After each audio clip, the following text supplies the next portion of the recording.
So far this season, Harry Kane has continued to score goals at an absolutely remarkable rate.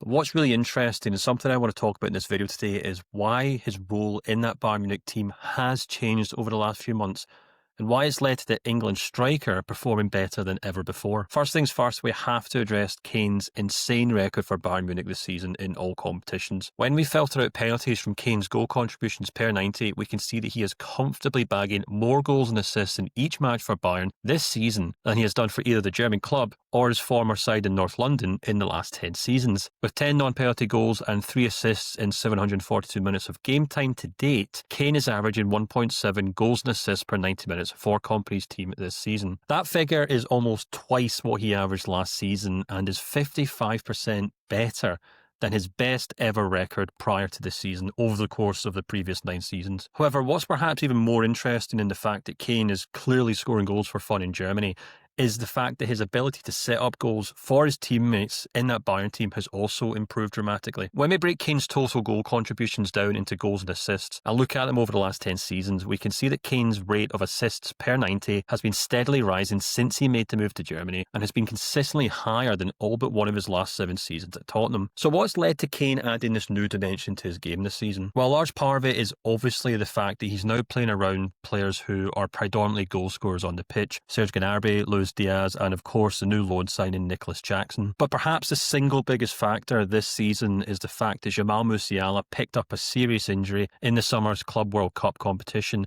and has been ruled out for Bayern until the end of the year. And in his absence, either consciously or subconsciously, Kane has kind of dropped back into Musiala's number 10 role. And as a result, he's kind of became one of Bayern's best playmakers in Musiala's absence. That's clear when we look at Kane's touches on the pitch. According to stats website FBref, Kane's touches in the final third have dropped from 73% to 62% of his total touches in any given match. But his touches in the middle third have actually risen by 32%. Not only that, but in Bayern's recent games against Hoffenheim and Pafos, Kompany opted to play Kane behind Jackson as the second striker or number 10. Somewhat ironically, Kane actually ended up scoring 5 goals in those games rather than picking up 5 assists, but it's absolutely clear that he's thriving in that role behind the main striker rather than being the actual target man himself. Whether Kompany actually sticks with this new tactic going forward, or indeed when Musiala does eventually return to the Bayern first team, certainly remains to be seen.